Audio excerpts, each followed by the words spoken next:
Broadcasting live from the Business RadioX studios in Atlanta, it's time for Charitable Georgia. Brought to you by Bees Charitable Pursuits and Resources. We put the fun in fundraising. For more information, go to beescharitablepursuits.com. That's BEES charitablepursuits.com. Now, here's your host, Brian Pruitt.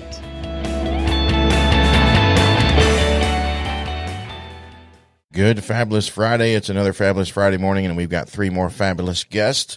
Just a little bit of housekeeping. We will not be here next week on Black Friday because the studio front door will be locked and I can't get in. So there will be no show. So everybody can go shopping and get up early.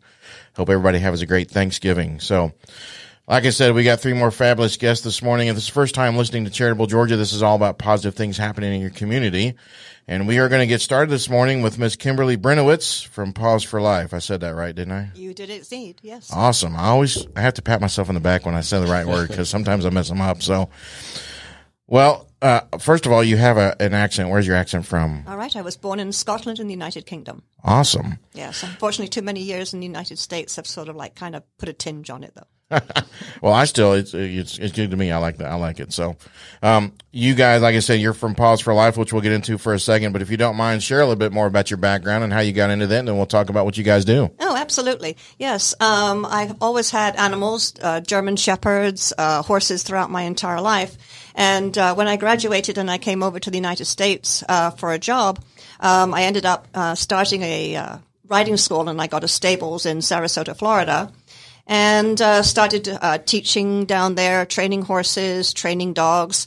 My niece has cerebral palsy, so I would have her friends and family come out, and we would do horse riding trails with them. So I got more and more involved in dealing with those with disabilities, and decided that this is something that I really would like to get into more, and went to school, got all my designations. I had to do it over a period of time because I had to, of course, keep working to be able to pay to do that. And then when my husband and I relocated to Atlanta, Georgia, I decided to make this a full-time commitment and opened up a 501c3 nonprofit and have been training service animals since then. Awesome. Well, I have a sister in Sarasota, so it's really kind of muggy down there. Yeah, I love it. I'd like to go back, but my husband won't go back to Florida. No, well, they do have soft beaches. I'll give them that. It's a nice soft beach. Nice. It's changed a lot over the years, though. So. Yes. So you guys just train dogs, or you have other animals that you train? Okay. So we actually, for our service animals, there are only two animals that are allowed under federal law. One is, of course, dogs, and the other one is miniature horses. We also do therapy dogs, and they can be any kind of dog as a family pet or a dog that's trained to go into nursing homes and children's hospitals. And then the other one we work on is emotional support animals. That can be basically most, 12 or 13 different types of animals, bunnies, guinea pigs, llamas, that can be somebody's own emotional support, but doesn't get the full aspect of service dogs. I've seen a video of supposedly an alligator with somebody's support animal. I don't know that I would trust that. I don't know either. I've had peacocks and I've had snakes and so no, I think it has to have feet. Yes. Well, I've got a good friend. He's Daniel Lathrop. He was on the show. He's actually a veteran and owns 1041 Canine Dog Training and stuff. And he used to work for TCA down in Florida. Yes. And he was talking about the animals that would come through there that were just. He had I think he told me there was a ferret. Yes. And there was emotional support animal. I'm like. And those guys stink. I had a roommate that had one of those. They stink all the time. So, do you have a specific animal that's your favorite? German Shepherd has to be my dog of choice. Yeah, and why is that? I love them. I don't know. I mean, I've had German Shepherds in my family since I was 2 years old, and they're just incredibly smart and intelligent dogs. That's just for me, but I mean, all dogs are absolutely wonderful and beautiful. It doesn't matter what breed they are or what type they are. They all have their own individual personalities. So basically train any type of dog to be a service dog, depending on what the disability needs are. So I didn't get to actually talk to you and meet you in person at the golf tournament that Buffy and Matt did, and that's where I met all three of you. And, well, I met Buffy before then, but right. But my favorite dog that you have was Rufus. Oh, Rufus, yes. Rufus was I got pictures, him giving hugs to a lot of people. That's just awesome. Tell us about Rufus. Yeah, so Rufus is a Great Pyrenees poodle mix, and he's probably about 120 pounds right now. He's about the size of a miniature horse, and I actually have his sister, Jojo. So both of them are very similar. They're both about the same type of height, except she has more of the curvy female look, and he has more of the guy dog, long leg, long body look. But they're both in training to become service animals. And Rufus is just, I've definitely got to put a blog out for him because he's just that typical large, bobble-headed, black and white mop that is absolutely he's loved. Well, and like I said, I mean, he was literally giving hugs. Like he was up on his hind feet, paws on the shoulders. Yep. And that was just really cool. So his trick for the paws on the shoulders is basically he's doing pressure point therapy. So by standing up and putting his paws over your shoulders, he has to have his elbows at one side of the front of your shoulders and his wrists at the other side so that he's doing pressure point therapy to help you. Oh, wow. So that's the reason why we teach the hug. One, to make you feel good. And the other one is because he's actually helping you, your body and your mental state of mind as well. So this is some of the things that his task trained for. That's awesome. Well, I got to tell you, I had an ex-girlfriend who had a puppy Australian shepherd. Oh, nice. And things were starting to go bad with us, and I was at her house while she was at work, still taking care of the dogs when things started to go bad. Yeah. And I was in the living room crying, sitting on the couch, and this puppy was a puppy, like a puppy. Yeah. He came over and gave me a hug. Like he was just automatically knew there was something wrong. Something. Yeah. Right. Yeah. That was awesome. So they're so intuitive. I mean, they're incredible. I mean, where else, can you get an animal that loves you unconditionally, will listen to everything that you have to say and not contradict you, and can detect all of your medical disabilities and try and help you, tell you about it, and then give you the love for it afterwards. I mean, it's just amazing. We have a veteran that comes to our church who has a golden noodle. Oh, nice. And he detects when he's about ready to have a seizure. Yes. It's pretty awesome. So that's a good one to work with. We were talking a little earlier about the miniature horses and stuff like that. So how is it different training those versus the dogs? Actual fact, horses can detect muscle movement in a human a little bit faster than dogs can, because dogs detect, first of all, by muscle movement and then by, different things going on in scent, whereas horses are like a few seconds ahead of that. So they are actually more in tune with the human at that early initial stage. They're just the same thing. They're just as loving. They can be housebroken. They're like 28 inches or 29 inches at the height. And for somebody who has mobility, for example, the general life of a miniature horse is like 30 years or 35 years, whereas the life of a large Great Dane or something is probably 8 to 10 years. So for somebody who has chronic mobility issues, sometimes it's easier to get an animal that's going to live longer to be able to help them than to have to go through 2 or 3 dogs versus one miniature horse. It's just that people they see a miniature horse on an airplane and they just go nuts. So a miniature horse in a grocery store. And it's just something that you don't see very often, I think, because people with disabilities that have to take their animals, either their dog or their miniature horse with them, it just makes you stand out from the crowd. So I think most people choose the dog instead of the horse, and the horse probably would actually benefit more in a mobility situation. Well, it's definitely a conversation starter too. I'd walk up to somebody and say, "Can I pet your horse?" Exactly. So do you guys solely work with veterans, or do you work with other individuals? No, we work with veterans, first responders, active duty, and all the others in between. So, and our youngest is 3 months, and our oldest has been 87. Wow. As far as those that we have provided and are actually currently working with, as far as service dogs or therapy dogs, but mostly service. So how do you determine which animal is best for an individual? Okay. So that's a really good question. The thing is, for example, if your goal is that you want to run a marathon, the last thing that we're going to do is match you up with a dog breed that you don't like, or a dog that can do 25 feet and then collapse because you're so exhausted, like a mastiff or something. Mastiffs aren't meant to run. They're meant to pull, and they're meant to be dragging something and holding you up. So we would place you more with a dog that is like a husky or something that's going to be able to keep you up. We did have one gentleman who was active duty. He got involved in an accident. He was in hospital at Grady for numerous times, and we provided him with an American American dog, Native Indian dog, and a big dog. meant to drag things around and help the Indians when they were moving their wigwams and stuff like that, going back many, many years. And because they felt that he was going to end up in a wheelchair, not being able to use his legs because of the travesty that had happened to him. And it ended up that bringing the dog to him and working with him through his therapy sessions at Grady and everything else, he just rallied from a person that was given a sentence that he may never walk or live again to being able to say, I have something to live for.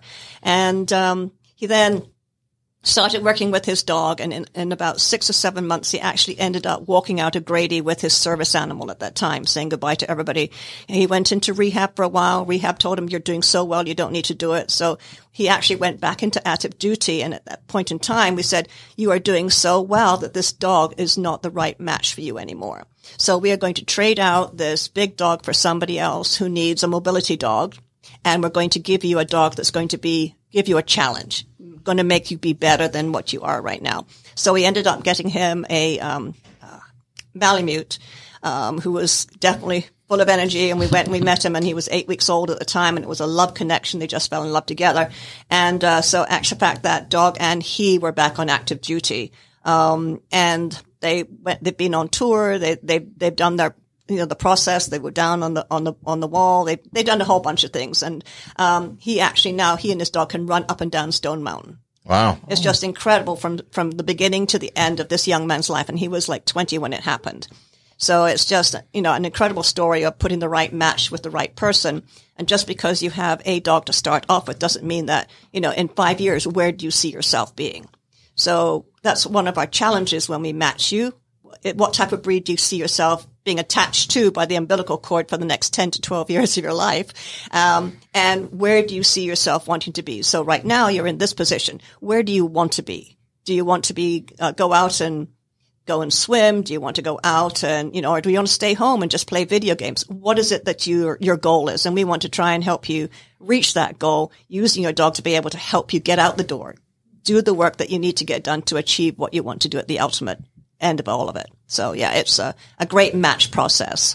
Are there certain breeds that you can't work with, or can you work with all and train all the breeds? Yeah, you can work with most breeds. Of course, some are more stubborn than others. For us, we want to work with dogs that have that stubbornness because we need them to do deliberate disobedience, which means if you tell your dog to go and stay in that corner and don't budge till I need you or, tell you to do something else, we want to make sure that dog's going to stay there and is not going to move unless there's something going on with his handler, his human, in which case he would be deliberately disobedient and he would leave that order to let you know that, hey, I'm going to show you a task because I'm telling you something's going to happen, or you're going to have a seizure, or you're going to have, a diabetic low. So any life-saving task the dog has been trained to do, that's the reason why the dog will disobey.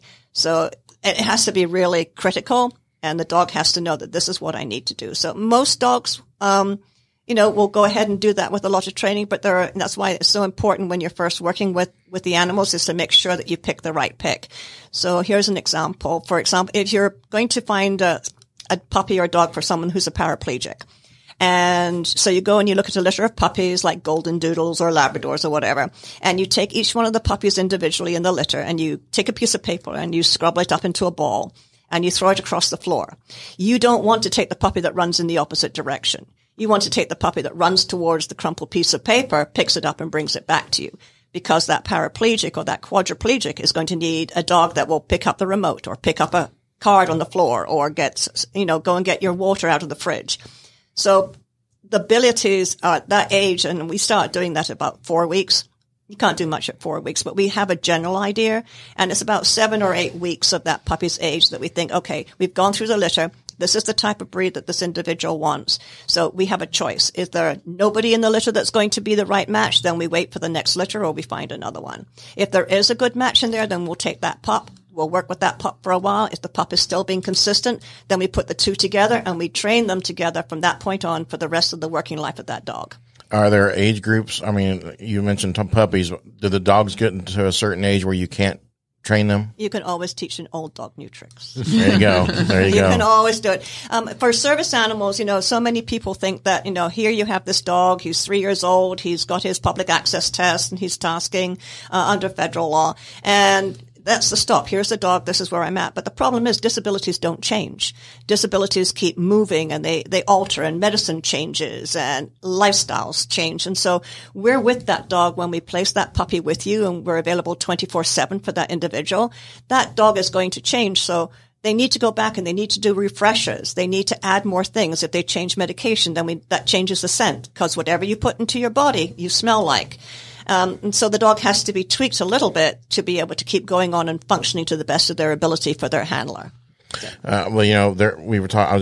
Reason I was asking about the breeds is because there's certain breeds out there, mainly a pit bull, that always get the bad rap, and it's because people will train them to do what they're not supposed to do. It's the human in that element, as far as that's concerned. But I mean, we've got some great pit bulls and bully breeds in our program, and they're absolute marshmallows.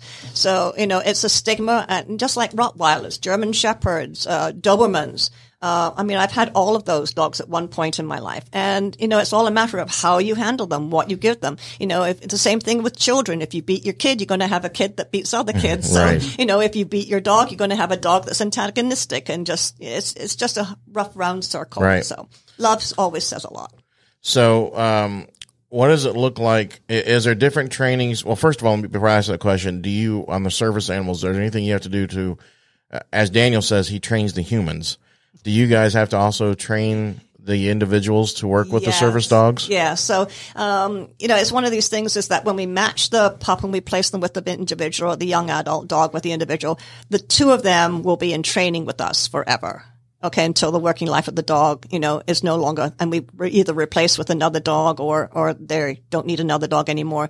But yes, I mean, the dogs are the easy part. It's the human that sometimes causes the problems to get them trained to be able to work with the dog. Because by the time our dogs are ready to go out and, you know, work in the big bad world with them, they have the capacity of problem solving of a 5-year-old child.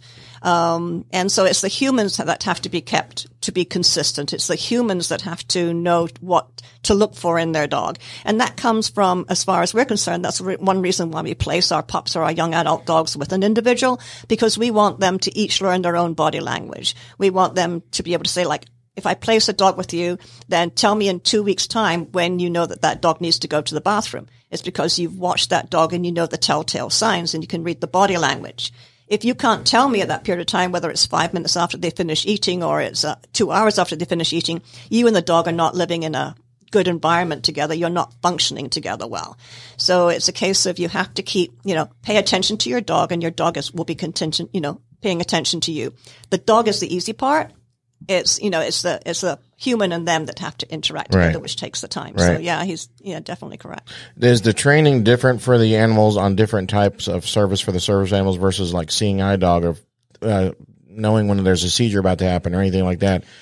We actually in Paws for Life USA don't train for somebody who's totally blind. I can, but it's something that I prefer not to do because it's such a, you know, a different dedicated science, because the human and the dog is basically the human who is blind is the one that is directing the dog.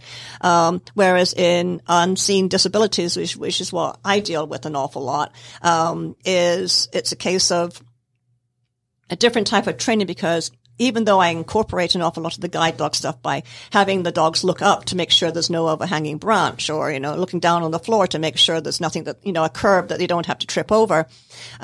We incorporate all that type of training into what we do for our regular service dogs. I mean, they do everything. I mean, you know, we teach them to do a whole bunch of things so that there's no surprises.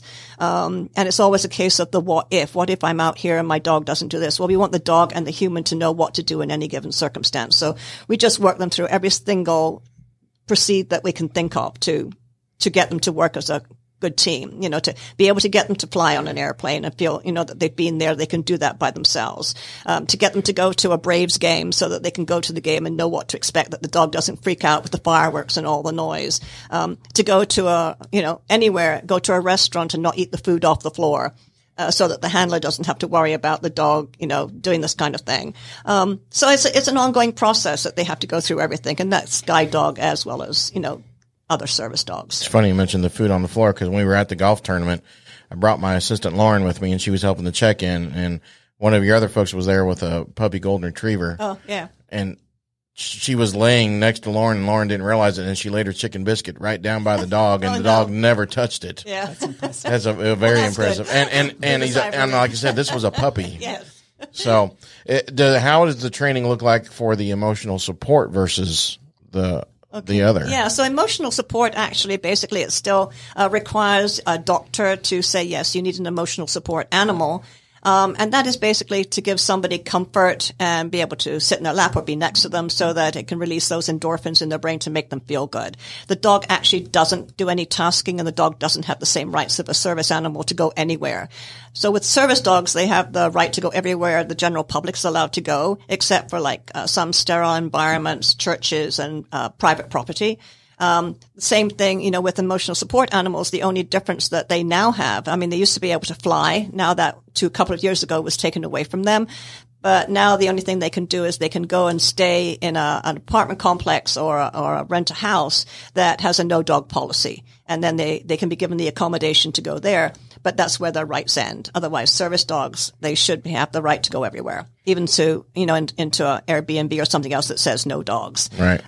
There's still a lot of people that want to try and, say that and deny that to somebody. But yeah, the law says they're allowed to have them there. So is there a certain, when we're talking about the training aspect of it, do you do the same kind of training for that emotional support that you would do for so the other kind as far as emotional support is just working with them. In our program, what we like to try and do is give the dog all the basic and intermediate obedience training. Plus, we like to help them with whatever their disability is, whether it's anxiety or something else along those lines. We like to try and give the dog at least one thing to be able to do for them as an emotional support. Now, that's not required, but we like to say that this is what we want to do because we want the dog to be able to help you more than just be a dog. Versus the service animal, who is trained to do multiple things, cross-trained to not only help you, but maybe to help your family as well. For example, we have a poodle that's out there who is looking after a little boy. And so if you're a mother and you're changing your son and all of a sudden you've left the diaper rash cream on the table in the kitchen, you can't leave your child who's in the bathtub to go and get that. So we train the dog to go and get it. So it's actually helping the family as well as helping for the individual. So those dogs are highly trained and they do more than they actually need for the particular disability that they're working with because we want them to have an all-rounded education. And so if we have a dog in the house, we actually have one dog that there's 2 young girls, the husband and wife, and the dog is for the youngest daughter. But the dog actually serves everybody in the house. And one of the ridiculous things is that they are constantly dropping clothes on the floor. And so they asked me one day, can you train him to pick all the clothes up off the floor? And I said, sure. I said, it will be a great task for him. So he now picks up all the clothes and he puts it into a laundry diaper. And I think it was 4 months later, the husband calls me and I said, hi, how are you doing? He said, can you teach the dog to pick up all their clothes and leave mine? And I said, nope, everything goes in the basket. That's awesome. So what's the kind of wildest animal you've ever worked with on the emotional support side? On the emotional support, I would have to say it was a rabbit. Wow. Yeah, a rabbit. That rabbit gave me the runaround. Or the hop around as far as he's concerned. Yeah, really cute. Yeah, so yeah, it's a rabbit. And I think I have a couple of favorite as far as service dogs are concerned. Great Danes, love Great Danes. They're great dogs. And, of course, Rufus. Can't forget Rufus. He's just a joy and a love forever. Yep. Well, Greats and the Great Danes in their name. So we have another family at church who has a Great Dane, and we do a once-a-year, one-day retreat. Excuse me. And they bring him to that. And it was a couple weeks ago. We were at Red Top. And that's a nice place to go. Yes. Yeah, we were in the little, I don't know, not overhang, but it was a little building there. And he's sitting there on the floor, and of course, all the kids are loving on him and stuff. And then adults walk over, and he would look up with those puppy eyes, and he'd be like, of course, he's bigger than everybody else, but still those puppy eyes are like, whatever you want, I'll give it to you. Yeah, so, yeah. I'm guessing goldfish cannot be trained to be. Well, no, I don't know about fish. I did have a golf ball goldfish many moons ago that if you moved your finger around on the outside of his tank, he would actually swim in circles and follow your finger. Wow. So I don't know if that's classified as. Well, it works for me. I think every animal has abilities. You just have to know what you're talking about. And they all have personalities, too. And they all have personalities, absolutely. Yeah. So, it's one of those things. I do know that, earlier you were, talking about, this is charity and community and everything else like that. So, I was wondering if we could, go ahead. A little bit about what we're doing. So, Pause for Life USA is actually having a silent auction tomorrow at its school location at 3100 Roswell Road in Marietta. And all the funds from this, holiday bacon basket sale are going to, proceeds will go towards training a service animal for a veteran or a first responder. So if anybody is out there and wants to do something on Saturday afternoon from 12 to 3:30, please come round to us, and we're on the corner of Old Canton and Roswell Road. And we have some wonderful things. We have homemade pies. We have homemade scones. We have pretzels that are being done. An awful lot of the items that we have for auction are being donated by a Air Force veteran. And we have some baskets that are just ready to go for Thanksgiving. They have wine in them. They have glasses. We have a British tea basket. We have, you name it, we've got it. So there's a little bit of something for everybody. So if you're looking for that quick and easy gift and you don't have time to go to the store and you don't want to worry about looking around through Black Friday, then come to us and get a basket, and you've saved all your problems. There you go. Now I'm hungry. So, yeah. You have any other events after that you want to share? So no, I mean, that will be probably our final event for the year until we do, start in 2024. It's already I know, it's crazy. Down the corner, isn't it? Yeah. So no, usually that's probably our last event for the year, is the weekend before Thanksgiving. Every year we have this, silent auction, and, but that's good. Yes. Awesome. Well, I got two more questions, a two-parter question, and then we'll get you to share your information again as far as contact. But so I'd like for you, for those listening who might be thinking about, this is a two-part question. The first one is who somebody might be thinking about starting their own business. Okay. The other one is for a person thinking about starting a 501c3 nonprofit. What advice would you give those individuals? Okay. So as far as starting your own organization, for my side of things, if we talking about wanting to become, say you want to become a service dog trainer or a dog trainer, we actually have one of our organization is called American Canine Connection, and it's a post-secondary Department of Educational certified school, and people can come and learn how to become master dog trainers or service dog trainers. So once they have gone through the 1 year or the 2 year program, they then have the ability and the certifications to be able to go out and do dog walking, run a boarding kennel, train dogs for other people and start up their own business and be able to start having a career and a life as far as working with dogs are concerned. So it just depends on how far you want to go up the ladder. If you want to go all the way, then service dogs is the way to go. If you just want to start group training and start something, you can start that in your own home and then eventually migrate to, having your own facility or renting it, or you can go and work for an organization that already exists. And there's jobs out there that I'm aware of to be able to go and join an organization. You're basically sort of like independent within this organization and train dogs for them and get paid. So it's a great resource, and you can do that forever. Right. You can train animals forever. There's no limit, and you can't get fired from your job. Right. You're training dog or you're doing a dog walk, and as long as you're physically able, you can do that. And as far as starting your own 501c3. In this day and age, yes, if you want to be a charity, starting your own 501c3, there's a few hoops that you have to jump through, legal parameters. There's an outlay of money that you have to put out to be able to get your licenses and get the IRS to approve you. But for me, I did that got approved in 2004. It was the only way to go. I had done some volunteering for some shelters and different things over a couple of years beforehand. And, as a volunteer, I didn't like what I saw. So I kept on putting my 2 cents in, and nobody liked me for doing that. So I thought, well, okay, so I'm going to do this myself. So I went out and I did the research and I opened up my own 501c3, and I said, okay, now that you won't let me do it for you, I'm going to do it for me, and I'm going to do it for the animals. So that's how I did my 501c3. But it definitely, if you have a mission, and you feel strongly enough about it, you need to go ahead and do it. It's just a wonderful thing. And for me, I live, speak, and dream dogs. And I want to help people with disabilities. And so that's my whole thing. I gave up working doing accounting, and was actually my trade of choice. And, I always wanted to train dogs and help people with disabilities, and I'm living my dream. Awesome. How do you guys get the word out for your organization?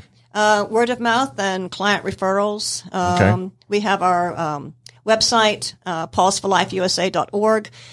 We have our LinkedIn, same thing. We tweet. Anything that we can do like that on our social media, we're all out there. Okay. So again, share the website, and then if they want to get a hold of you for anything else, are there other ways to do that? Okay. So it's Kimberly Brenowitz, and it's pauseforlifeusa.org, our website, pauseforlifeusa.org. And the same thing, the same name. Got to put the USA on it, though, because there is somebody else out there with Pause for Life. So make sure you do pauseforlifeusa.org, and that's us. And if you want to reach me directly, it's 770-402-0297. I'll gladly answer any questions that you have, or you can email me at admin@pauseforlifeusa.org. And the 4 is spelled out FOR. So it's pauseforlifeusa.org. Awesome. Well, Kimberly, thanks for coming on and sharing. Don't go anywhere. We're not done with you yet. So my pleasure. We're moving over now to Miss Buffy Payne from the Outer Circle Foundation. Buffy, you weren't able to come with Matt a few months ago because you had an emergency to go to, but you've since unjoined the corporate world to take over more of the Outer Circle Foundation. So welcome this morning, Buffy. Thank you for having me. You guys do a lot for the community and stuff. As a matter of fact, the golf tournament you guys put on, you actually gave that money to 2 other organizations, right? So if you don't mind, share a little bit about your background, and then we'll get into a little bit more about the Outer Circle Foundation. Sure. So my background, honestly, is a security professional. Been in the security industry for 25 years. Recently left that with a passion to continue to help others. And helping others has been, I think, in my blood and in my DNA all along, even within security. That's what I did, help others, educate folks. I'm a survivor of domestic violence. So for many years, I helped women of domestic violence, help them get to a safe place, help educate them, help them see that there is another way to live.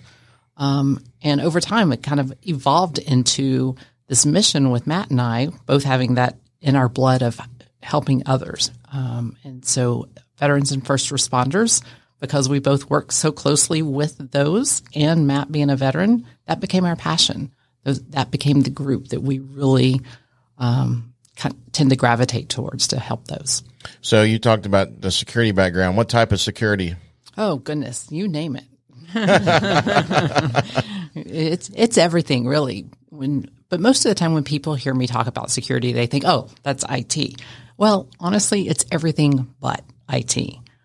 Right. I know enough about IT to be scary, but really it's more of the intel, the actionable intelligence, the physical security, the situational awareness, how to keep yourself safe, investigations, things of that nature. It's all the other stuff that helps keep a company or an individual safe. That is our passion in security. So just get some advice for somebody listening about what to do for security, stuff you just mentioned, who might be a business owner or things of that nature, just a little bit of tidbits of what they need to kind of keep an eye out for. Oh, yeah. So, in this day and age of technology and social media and how easy it is for people to overshare, that's one of the first things I really talk when I talk to organizations is about your social media awareness and what's being put out there.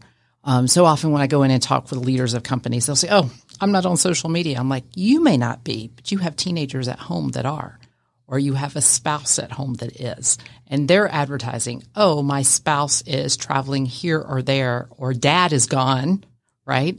I said, you will be amazed at those around you that overshare. Right? You have family dinners, you talk about what's going on at work, and then your teenagers find that interesting, and next thing you know, it's on social media. So there's the awareness even beyond just the person in the seat at the organization, it's those around them. And then it's the same within a company, right? You've got to have that good balance of education and awareness and making sure your employees understand the balance of what's appropriate to share and what's not. It's funny because when social media first, I remember at MySpace, that was my first I guess everybody's first was MySpace. Yeah. And people talking about, well, I'm having this for dinner. Who cares? I know. Or I'm in the interlibrary. Hint, hint. Who cares? And now everybody shares everything. Yes. Yeah. Definitely, like you said, oversharing. So I guess with that oversharing aspect of it, because a lot of people do share their pictures, they're on vacation and stuff like that. There are things that, other than not doing it, are there any other things they can do to kind of can protect them? Yeah, of course there's so many things people can do, right? And one of the stories that is always the fun one to tell, not fun for the victim, was I had family that was so excited to go on vacation, taking this 2-week trip. They talked about it and they advertised. They did their whole countdown on Facebook, going here, going here, going here. Well, they were gone for 2 weeks. When they got home, their house was empty. So the tagline now is share where you've been, not where you are, right? Yes. Yeah, so it's great that you're going on vacation. It's great that you're going to be somewhere, but you wait till you get back from that somewhere before you start sharing those pictures and those stories. Right. Yeah. All right, so let's talk a little bit now about the Outer Circle Foundation. Sure. So you guys, you had mentioned you work with veterans, but also the first responders, because Matt was actually both. Yep. So talk about what you guys do. I know he shared stuff, but from your now that you're kind of running things, I guess you would say, just share what you guys do and then how people can help. Yep. So in Outer Circle, our mission is really helping focus on PTSD awareness and suicide prevention. We do also help our first responders and veterans with that transition when they're leaving the military or leaving that first responder job and they're looking for their next step. So we help with those education pieces, resume development, how to work the network, mock interviews, things of that nature, things that are much different in the job world versus the military or versus your first responder environment. Matt being both a first responder and military, has suffered from PTSD for numerous years. And I've watched this and have helped manage this for a long time. And there's so many treatments out there that are medicine driven and that are not effective. Matt and I went down the road of different medications for him, and he was not a person when he was on those medicines. He would sit around for hours, just in this fog and couldn't function. And so we went to market and said, there's got to be a better way. And lo and behold, one of his teammates, a guy by the name of Dr. James Lynch, is out of Baltimore, and he helped develop the stellate ganglion block. And so that was Matt went and had that treatment, and he's been an impressively different person just from that one treatment. And so that we've got a partnership with Dr. Lynch, and that is one of the things that we educate our veterans and first responders that come to us on is this is something you should consider. This is something to look at. It's not a medication. It's not these therapy sessions, but instead it is an instantaneous change of life. And we've seen numerous veterans go and meet Dr. Lynch and get this treatment, and we're seeing a change in these behaviors, which is phenomenal. It's exciting. Right. If we could get out there and get everybody to sign up, we would. As a matter of fact, Dr. Lynch just posted yesterday a program for veterans to come and get the shot for free. Wow. And so we reposted that to our LinkedIn page yesterday so that veterans can see that and get enrolled in that program. Matt, when he was here, he shared about the experience of seeing himself on the dock at a young boy's, and he said it never happened, and that was the calmest he's ever felt. So absolutely. That's awesome. So let me ask you this. As a spouse, you said you've seen that go through. First of all, it's got to be scary of certain aspects of it, but can you share, first of all, I guess there's hope, if you're somebody's a family member or a spouse going through and seeing their loved one do that, share what they can do, and then how did you handle the situation, or how are you handling the situation? Yep. So with Matt, as being his spouse and seeing the indicators with him with his short temper or letting something so simple frustrate him, him not sleeping, the nightmares, and they started getting worse, right? During COVID, when life was really uncertain and things were going on, he just became more intensive with everything. And it became to a point where we knew that he had to do something. else, right? And the medicines just weren't working. He would stand up and fall over because the medicines had him so out of his normal self. And then when we went and met Dr. Lynch and talked to Dr. Lynch and agreed that we were going to do this treatment, and then that same day that Matt had his first treatment with Dr. Lynch, he slept 14 hours that night. Wow. That man has never slept before. And, you know, I woke up multiple times to check him because he slept so well that first night, and I couldn't believe it. And to see that now is amazing. To see him not overreact to items now is amazing, right? And he, you know, even he sees it, right? He sees his reactions are not the same. So that's been fabulous, right? And he's just a different person. That's great. And for him to share that story with other veterans so that they can go, okay, yeah, I see some of myself in that. Right. And from the spouse perspective, the treatment itself is simple, right? It takes less than an hour. The side effects are none. The results are instant. For me, it's been like a breath of fresh air, right? Because now I know he's feeling better. I know that the person he is, and I'm not going to get these reactions to stuff that I would get before. And I'm sure it's come a long way because when you first heard about PTSD, people were like, first of all, what is that? And second of all, they probably didn't have, I know they didn't have all the stuff that's out there now. So it's amazing that's come along. So one thing you touched on that I think is important to share too is I talk about, you know, I could be passionate in helping veterans, which I am, but I've never been a veteran, right? So, and I talk about this too with a friend of mine, Kevin Harris, with All In, All Out Ministries. He went down the road of addiction, so now he's helping me with addiction, right? I think it's so important that while somebody like myself who's either never been in addiction or a veteran may have a passion for helping, it's a lot more stronger with somebody who's been in that road and now helping those others. Would you agree with that? Absolutely. Absolutely. But, you know, it was interesting with Matt.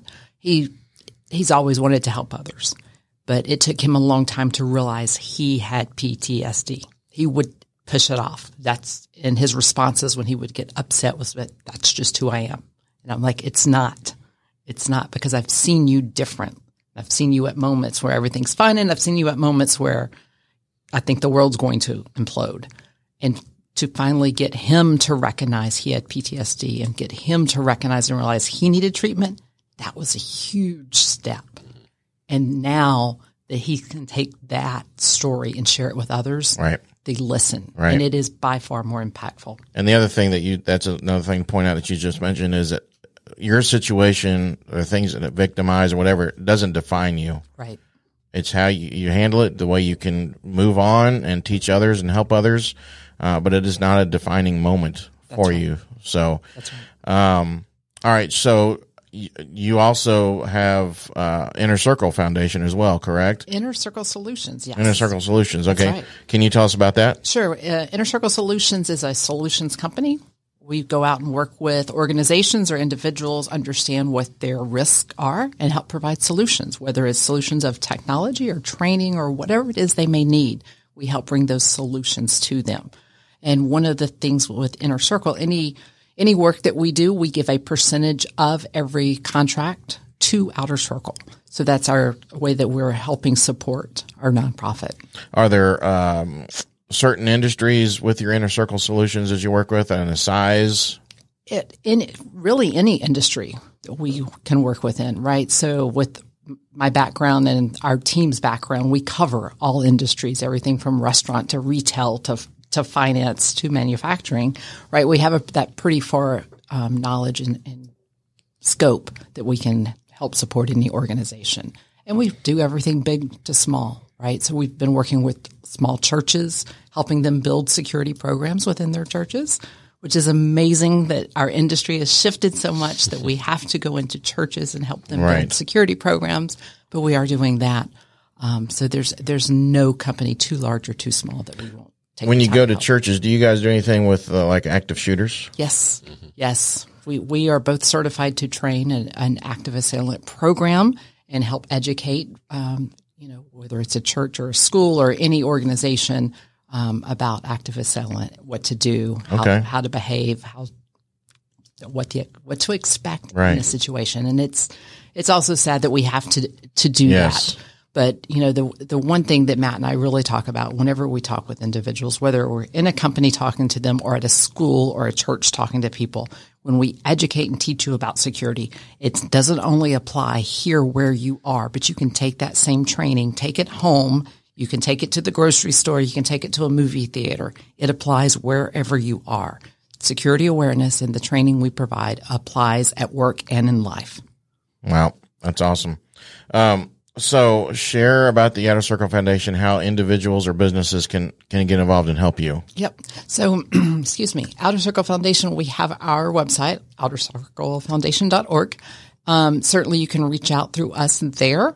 And, you know, there's a means to make financial sponsorships or to sign up for volunteer events between now and the end of this year, which is not that far away, right? We are collecting gifts, and we're working with 2 senior centers that have quite a large population of veterans or first responders that are there, that we're going to provide Christmas gifts for them and do some volunteer work in their organizations in December, just helping make sure those in the senior center have a good holiday.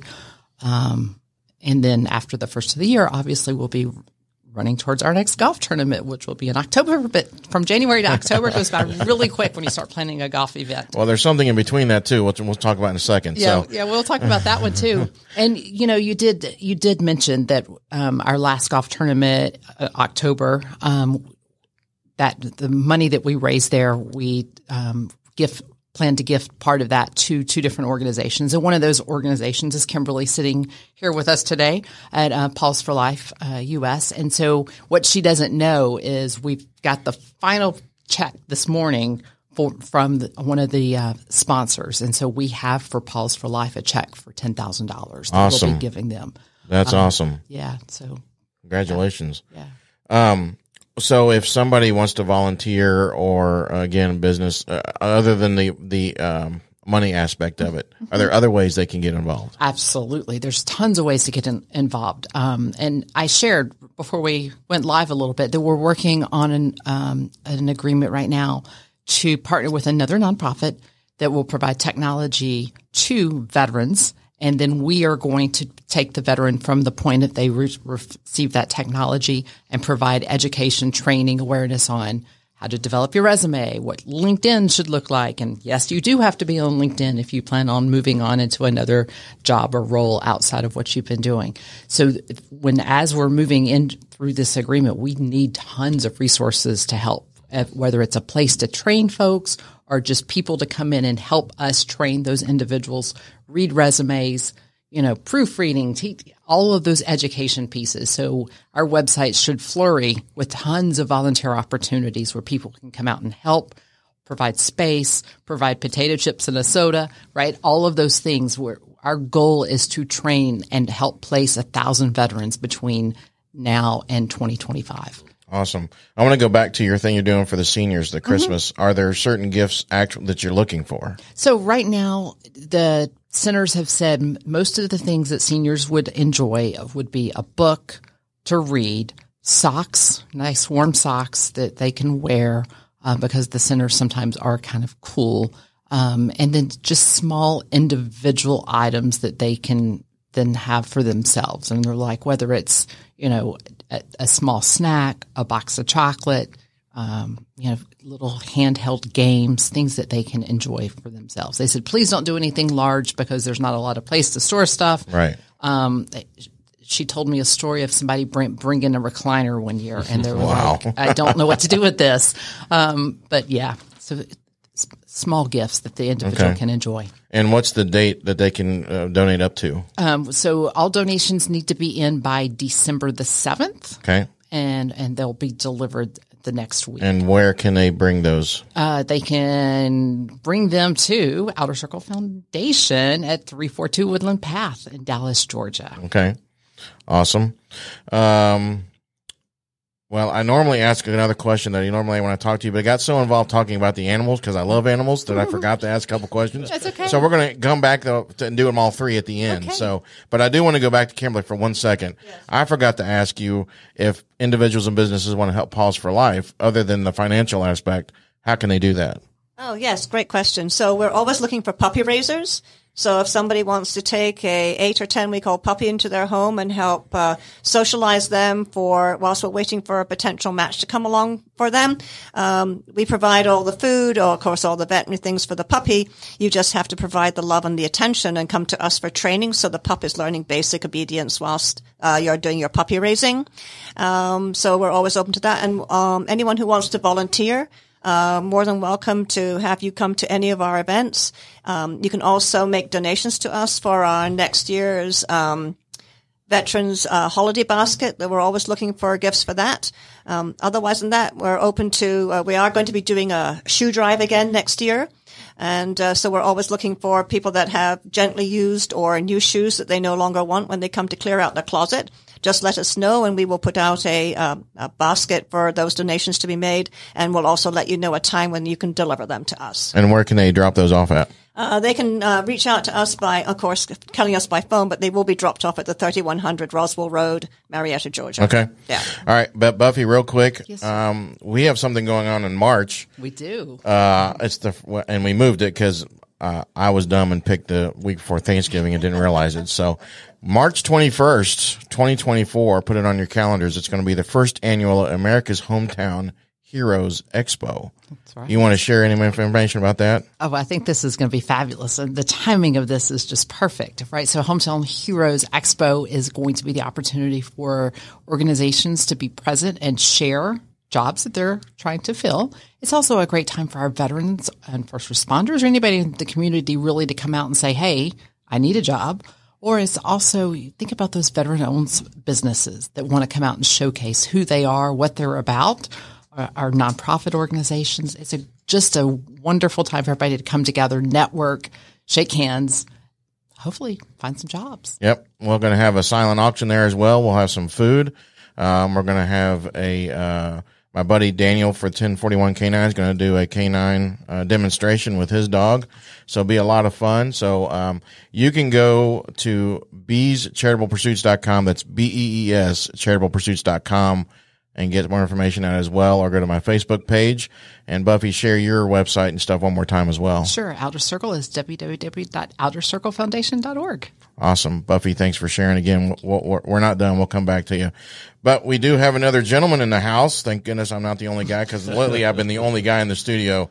So Todd Masters from FocalPoint Coaching and Training Excellence. Thanks for being here this morning. My pleasure. So, first of all, we just had Veterans Day this past Saturday, and thank you for your service. You're a veteran, so happy belated Veterans Day. Thank you. Air Force, correct? Air Force, yep. Can you share a little? We'll get into what you're doing now in just a little bit, but share your background, share about your service and what you did, and Sure. we'll go into that. Yeah, I don't have the great military background story like Matt has, but I was on scholarship out of high school for Air Force ROTC.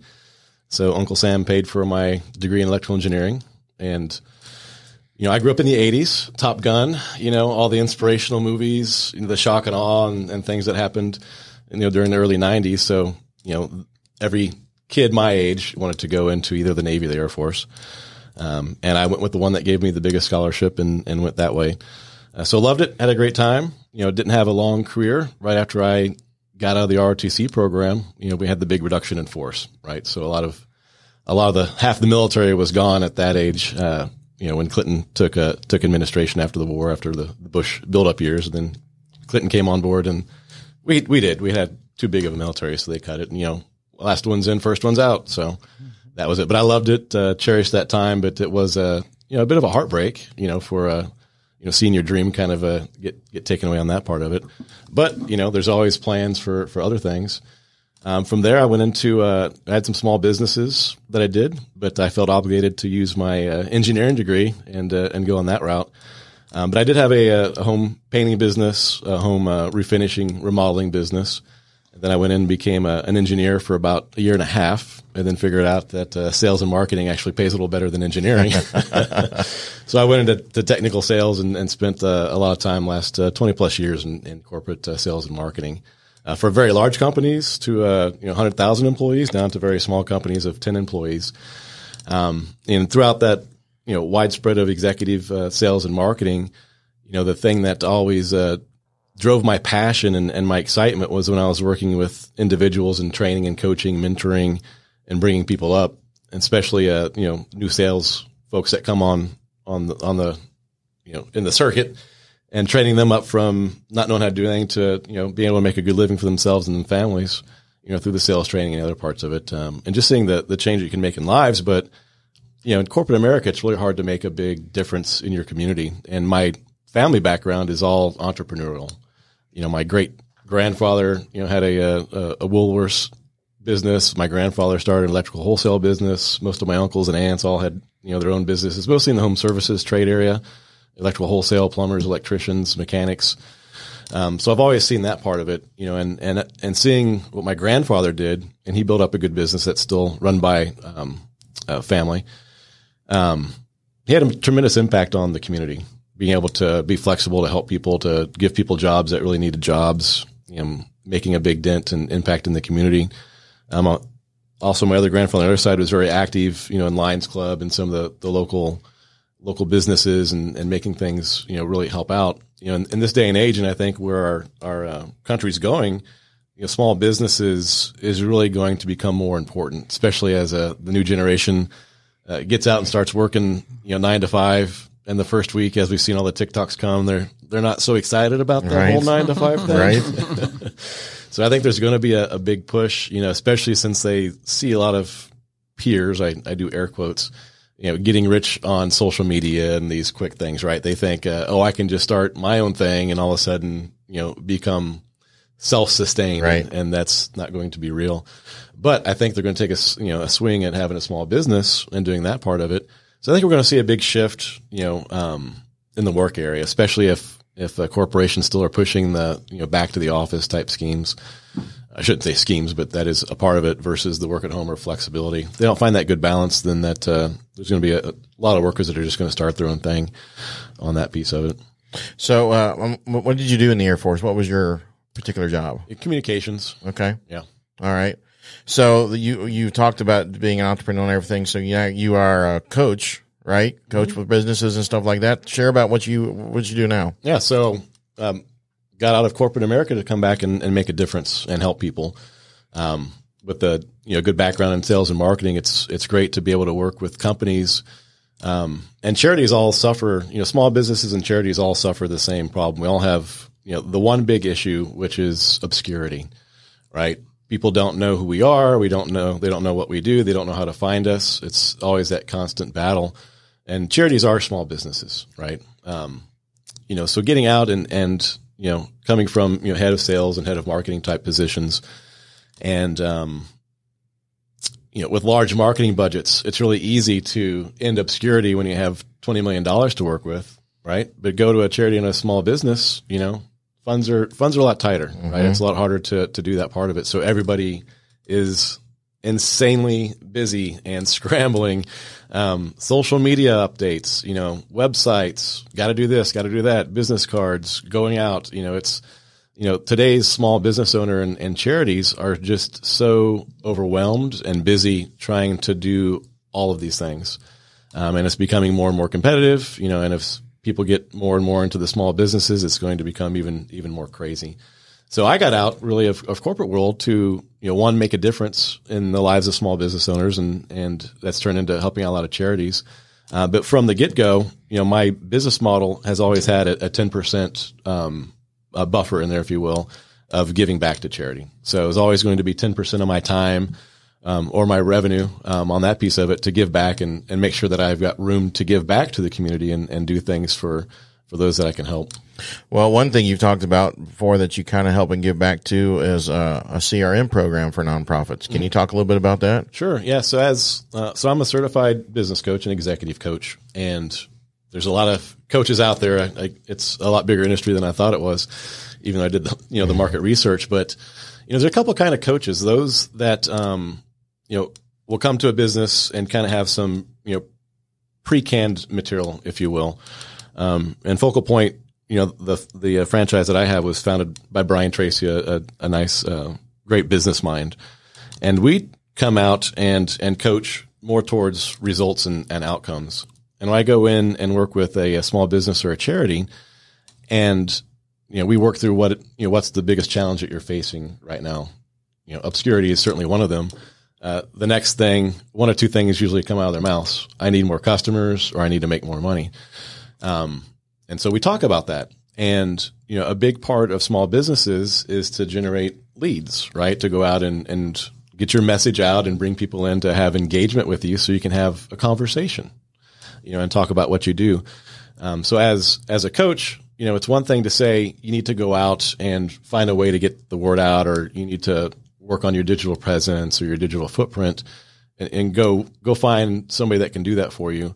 Whereas for me, I like to bring the people that I work with a tool. I want to actually let's get some results and do that. So I found a platform that I could white label as an agency and build a lot of custom automations and all the actions and all the things that are kind of an all-in-one toolbox for a small business, priced for small businesses with all the features and functionality that small businesses need to automate a lot of their systems, to bring all the conversations into one place, to help, save the time in doing some different parts of it, have the website, have landing pages, SMS, email, all those features all in one platform.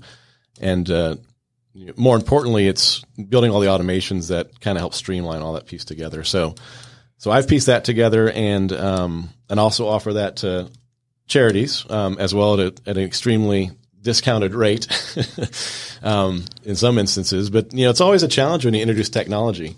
It's like, sometimes, giving a brand new 16-year-old driver a semi-truck as a first car, right? It's wow, I know this thing is huge and it has all these capabilities, but I have no idea how to drive a big truck, right? So then comes in the specialized services to do, website development, landing page development, marketers, digital advertising, all the things that we still have to do. It takes a while, then to learn those skills or to find people that can come in and do that piece of it. Which again, I've got a certain amount of time that I can help, but it's not a full-time job that I can do that. So I have partnered with several good digital marketing companies that are given veteran rates for their services with a discount 20%. And they're going to be able to donate some hours to help out with building up some of the charitable websites that I'm helping out with. So that's good. So they need to be part of our expo. Yes. Absolutely. Yeah. We can bring them out. So that'd be great. So those that might be listening who aren't familiar with what a CRM is, share what that is. Sure. So, in the digital media world, a CRM is a customer resource management tool, right? So in big corporations, you'll have, HubSpot or Salesforce, right? Salesforce is typically the biggest one, Oracle, SAP, big, huge systems, that cost hundreds of thousands of dollars a year to run and manage. And even at the small business level, there's hundreds of CRMs that are out there that typically cost, depending on the features, $500, $600, $1,000 a month. And all the software platforms as small businesses start, you start out with Calendly or a calendar function. You have to have a video thing, so you'll use Zoom or Google Meet or something like that. But then you start needing to have a big email management to do, large messaging, campaigns. You'll need to hire a website developer and host a website on another platform. And over the first course of the year of, the first year of somebody being in business, you've got 20, 30, 40 different subscriptions or platforms or fees and costs that typically cost, around $1,000 to $2,000 a month. So I've tried to bring this platform that does, all of the customer management. So you bring in all of your customer information into one place, and you can call them from the platform, email them from the platform, text them from the platform to have conversations. You can also connect your social media accounts. So your messages from Facebook and TikTok will come in, so you don't have to log into those other platforms. And you can also post out to LinkedIn, post out to TikTok, post out to Facebook from inside the platform. So you can create your content and just launch it from one place. When you can have mostly it's the web page, right? So you have the web page engagement where you have tracking whoever comes and visits to your webpage, with your calls to action, which is very important. And really, with a webpage, it's very important to, very quickly say, who you are, what you do, and what does your visitor get out of engaging with you. And then you ask them to do something, right? Engage on your website, whether it's, hey, sign up for our newsletter. Here's a promotion we have going on, or would you like to volunteer for this upcoming event, right? And you want to capture that information so that you can then send them an email, maybe a text reminder, and all those things. But if you're talking about trying to do that for 2,000 people, doing that manually, it's just not, it's not sustainable. Right. You've got to be able to automate and bring automation into your life to do that, to make sure that no leads or no potential donors, fall through the cracks and maximize that effort. So, I'm not going to ask this question because I want them to contact you to find out more about that CRM platform. Sure. Share how people can get a hold of you and talk to you about that. Yeah. Well, if you want to launch your own CRM, it's just launchyourcrm.com. Okay. Yep. All right. So when you work in, you're talking about your coaching and stuff. You work with all different businesses? I do. Small businesses? Yeah. I haven't niched down into a specific industry, but I do like to work with small businesses that typically, 1 to 100 employees is kind of ideal, right? And within a business life cycle, you'll have a startup business that has a great idea and wants to launch, have all the excitement. They may have some funding, but they hit that part where it's like, oh, wow, this is a lot more work than I thought, or it's not going as well as I thought. Or in the rare instance, man, this thing is taking off like a rocket. I need help to scale really quickly.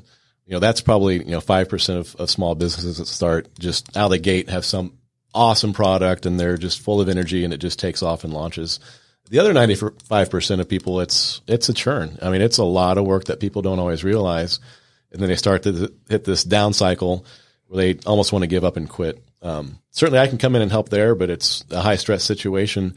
But I come in and I usually do a lot of free consultations at that point to let them know, hey, from a second set of eyes, you're going to be fine, right? Here, we need to do these things, get through this hump, right? And let's start working together. Or, you're right. This is going to be really hard to get out. You maybe considered going this angle and maybe, starting again, doing a restart.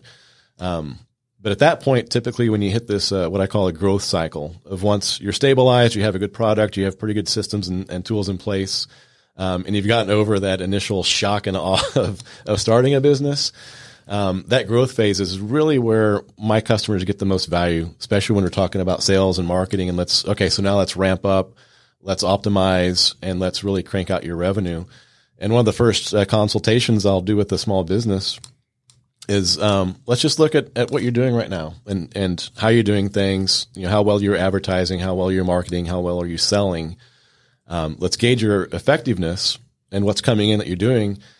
And actually 100% of the meetings that I have, these consultations, just by making small micro adjustments to what they're doing in their current business model, making small micro adjustments can double their revenues by changing, what they spend their time on. Let's look at your lead management. Let's look at your conversion rates. Let's look at, some of the, I call them 6 levers or 6 main metrics that we look at. And just making small little tweaks can make such a huge impact over 12 months. I'm like, okay, so let's just do some small adjustments here and there. We're just going to turn these knobs just a little bit, and it's going to double your revenues. It's going to make it easier to work with me, and pay a coach because you never considered that before. And then we're going to work on a 1 year, 2 year, 3 year, 5 year, 10 year plan. So a lot of my customers like that, especially when I come in and with the sales and marketing experience and say, okay, well, yeah, there's no wonder why this ad's not working because you're set up to go to the wrong audience. Or let me talk to your sales reps and let's go through the scripts and see how they're selling. It's like, okay, if you change this one thing, you're going to double your closing rates. And that's happened with a few of my clients where I get a text the next day after we go through the sales training and said, hey, I did exactly what you said and I doubled my sales today. It's just amazing, right? So, there's a lot of little tweaks, and that just comes from all the different experience that I have. But I also work with corporations, and I've done a couple. I do sales training and corporate communications training as well. I'm a certified DISC. If you've heard of the DISC analysis for the 4 personality types, which I just love. For me, team dynamics and company culture are so important to the success of a company. And a lot of culture dies because we fail to communicate how the other person desires to be communicated with, right? We more of communicate our style and expect them, the other person, to hear what I'm saying, how I'm saying it, and respond the way that I want them to respond. But really, we need to communicate in a way that they need to be communicated to. So we have to understand the difference of personalities and dynamics of what types we are. So I go in and do some training. I did one last week, and you can get in there and know that there's a little fog in the air. There's some tension going on between executives and employees, which there always is, because executives typically are these high D, high I, driven director style personalities, which they have to be. Companies need that. And then within the employee base, you're going to have all types, right? But typically the opposites of the Ds are going to be ones that are more detail, more analytical, more introverted. And there's always that big gap between, they didn't, take my advice and now the company is going to fail because X, Y, and Z. Well, how did we communicate that advice? Was it through 1,000 spreadsheets and, things I had to read through, or did you summarize it in 2 bullets of, if you do X, Y happens, because that's what a D needs to see at that level? Like, oh, okay. Yeah. I might've been a little too detailed there. Yeah. Yeah, you were. So let's work on that. Right. So when you're working with small businesses, I'm guessing it's, you're working with the owner, but if they have, you say up to the 100 employees, do you work with the owner and somebody else within the industry or the business, or who's typically, other than the owner, somebody you might work with? Yeah, that's a great question. So, all my coaching, offers are going to be customized based on what their needs are. I love to work with the business owners, certainly, and there's going to be more one-on-one coaching. We're going to talk about leadership. We're going to talk about communication, certainly all the business skills and things that they need to be trained on so they can, then go train their employees. The important thing about coaching and the difference between coaching and consulting is that a coach will train the business muscles of a business and a business owner to teach them to become stronger, to go out and then do the things that they need to do themselves, where a consultant's going to be hired to come in and then go do that work, off in the background and come back. And then the company becomes dependent maybe on the consultants because they don't know what they do or how they did it. I'm going to do the opposite. I'm going to teach you how to do it, work with you on that part. And I'll help train your employees. I'll help train your senior executive staff, right, in communication. But I want you there with me to watch me how I do it. I want you part of the results. I want you to part of these things. Not that they have to become a sales trainer themselves or a communications trainer, but I want them to know what's going on that piece of it. Because really, to get everybody working, everybody needs to look at their skill sets. And it's really, everybody here is amazingly successful and talented at what you do. I feel a little intimidated being between you two amazing ladies. But it's if you're a hard worker and you're putting a lot of yourself into your job, which most people do. If you're just basically not a slacker, but you're not as successful as the top person on your team, right? It gets frustrating, and you keep hammering at it, and just can't seem, to be one of the top salespeople or win that award. Oftentimes, the difference between the champions and the people that come in second, third, or fourth or fifth place is such a small adjustment. Is just an adjustment in one skill, one area.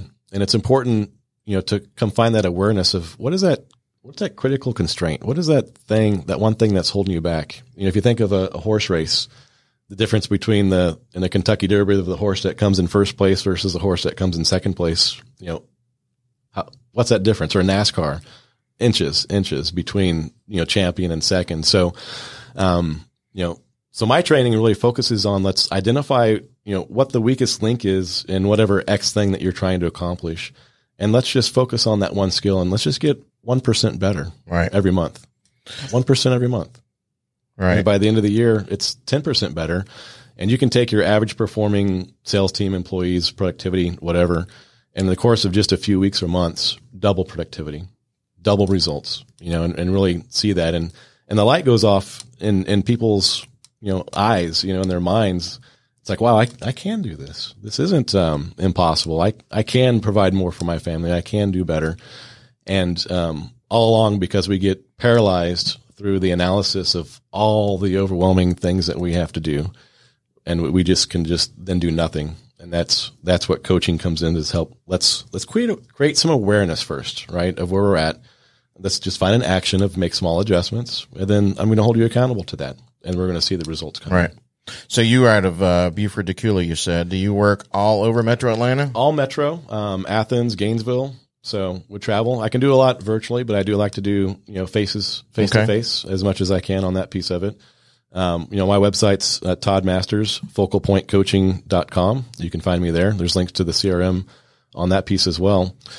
But yeah, I like to show up with tools, experience, and that part of it. But the important part of my coaching is that I provide value first, right? I'm going to work with you to show you what I can do, how I can help you. And then it's going to make sense or it's not going to make sense. My coaching isn't for everyone, but pretty quick we can see if it's right for you. Right. I got so many questions running through my head, but I'm going to ask two more before we kind of wrap this up. Sure. So, the first question is, when I guess coaches and consultants first came out, people were like, first of all, what? Yeah. And then they get kind of a bad rap, you're right. And there's so, like you mentioned earlier, there are so many out there. Yeah. Can you maybe do a little debunked on the reputation for a coach or a consultant? And then second of all, what's the best way to choose the right person to work with? Yeah, great questions. Certainly. Yeah, there's, anybody can call them a coach. It's not a highly regulated industry. But to be a certified, business coach, you have to go through a certification process. So that's important to be certified first. And looking at the background. A lot of coaching turns out to be referrals. FocalPoint is a franchise, created by Brian Tracy, which is a great business mind. And there's very selective on who can become a FocalPoint coach. You have to have certain number of years of experience in the industry. You have to have you have to pass the assessments to see if you're actually a person that's a good coach personality that really has the desire to help others on that piece of it. But you have to have a conversation and you have to talk to, the other people that they've worked with to see the kind of results. So reputation is important. Referrals are important. But you have to have that conversation and then see, is this person really going to get me to this end result? Right. So you're gonna have to come and understand what is it, if you know what your goals are, ask the coach, how do you plan on getting me to reach these goals? Are you just going to fill me with warm, fuzzy feelings, every Friday, like here's this famous quote from blah, blah, blah? No. That's helpful. Mindset's good.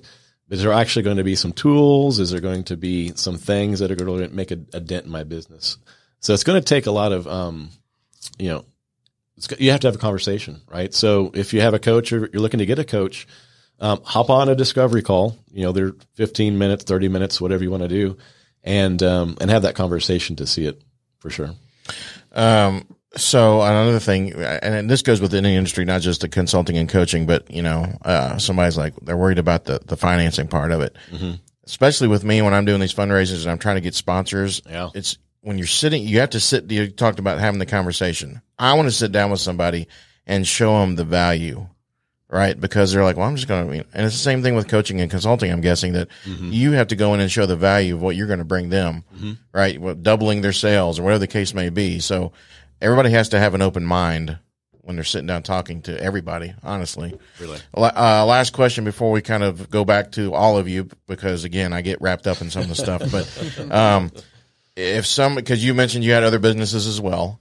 If somebody is looking again to start their own business, share some advice from what would you advise them? Go for it. I would say absolutely go for it. To do that, it is hard. It's not an easy thing, right? So there's pros and cons to both, right? And you're going to work hard to be successful in whatever area that you do. If you have a small business, there's no parachute. Right. There's no safety net. You can't go to your boss and ask for a raise. You can't go and ask for an advance on your commission. Right. It's going to be you that produces your results. You do have an ejection handle where you got to bail out. Right. That's the out for that part of it. So, a lot of veterans make great small business owners in most situations. Not always the education in business or not always having that background, of how to run a business, which is why coaches are important, or all the veteran organizations. Bunkerlabs.org is a great veterans resource for veterans that want to have a small business. A lot of free resources on how to start a small business on that part of it. So you definitely have to have a mentor to help you out and do that part of it. But the benefits of a small business is that you're the master of your destiny, and a lot of veterans make great small business owners because they understand passion. They've been in the thick. They understand what it takes to have commitment. They have the perseverance. They have the drive. And, they can stick with it, especially at that first curve where it starts to go downhill a little bit and reality sets in. Well, that's where you bunker in and make it work, which is kind of where Bunker Labs comes into play at too. So I would highly recommend looking at it. So you definitely want to understand, what market you want to go into and do a lot of research, right? You start on Google your product, your company, your service, whatever you're going to do in my area. Find your competitive and do some good research up front to see am I coming in an area where I don't have a lot of competition that I could do well at, or other businesses like mine doing well. Who can I talk to that I could run this by, right? Google in business coach, right? And find those that do consultations like I do and say, hey, I'm thinking about starting a business. What do you think? I'm happy to spend 15, 30 minutes with you to tell you what I think from my experience, and to give you some resources to go off and do some research on that part of it, and do that. But you definitely need to put the work into it in advance and think through it in advance, in case you need funding in advance to sustain you and your family for a few months or years as it's lean, to be prepared for it. So definitely want to go into a situation like that as prepared as you can be, and not just say, wow, this 9-to-5 stuff is not for me. I'm going to quit my job and start a business. That's not the way to do it. Definitely have all your ducks in a row, because I'm raising my hand because I'm guilty of jumping right in the waters. Great idea and stuff, but anyway, I got to let God handle that too. So I got 3 more questions for each of you. And again, I love this show because I get wrapped up in the stories and all the advice and all that. So we're going a little longer than normal, but that's okay as long as you guys are good. So 3 questions for each of you, and then we'll wrap this up. So I'm going to go back to Kimberly first. Okay. First question is, and I normally ask these while you guys are in the middle of talking individually, but again, I got too wrapped up in the animals, so thank you. No. My pleasure. We talked about why you're passionate in the animals and stuff like that and all that, but why is it important for you personally to be part of the community? Because I like to give back, and I want to make sure that anybody that has a disability can live their life to their fullest. Because unless you actually know somebody that has a disability and how hard it can be, for example, you can be driving your car and somebody in the car in front of you is slow to turn around the corner, or looks like they're hesitating, or you're getting frustrated or whatever. Maybe that person has a disability and maybe they're not quite too sure, or maybe they're having a problem. But, just don't take things out in an individual. There's always 2 sides to a story. So you've got to learn to get a little bit of patience. And it seems that there's no patience left anymore in our area. And there's no thinking about somebody else. And there's no thinking you're all sort of seem to be wrapped up in ourselves. We need to think about some other people and how we can help and how we can be there for them. Amen. Keep preaching. Keep going. Buffy, same question. Why is it important for you to be part of the community? It's the desire to make a difference in someone else's life.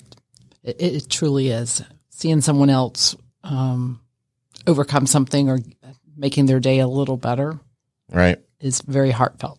The little things too, like we talked one time, I had a gentleman on that was one of my early shows that just smiling at somebody, just opening the door. Yep. Right. And these days, thank yous. Yeah. Right. Yeah. Exactly. Todd, what about you? Why is it important about the community? Yeah. We're all connected.